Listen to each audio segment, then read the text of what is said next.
Hala, bakit ganyan na itsura ni Carlos Agasin ngayon? Para siyang anatomy, para siyang bangkay, para siyang karpintero, para siyang magsasaka. Ang payat na ng mukha niya, sumobra ng diet idol, sobrang payat.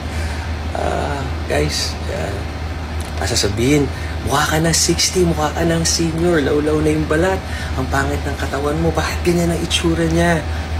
Kung napapanood niyo ako tas meron pa, napanood kita dati, ang bata-bata mo pa, baka yung napanood mo yung mga shows ko dati 20 years ago, 20 pa lang ako, 18, ngayon po 45 years old na ako.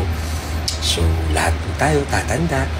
Ang maganda lang ay may pinagtandaan and we age gracefully. Tinignan ko rin po yung mga itsura ninyong nang lalait at nakita ko yung iba medyo overweight, mas mukha pang matanda sa akin, kahit mas bata, okay lang yun.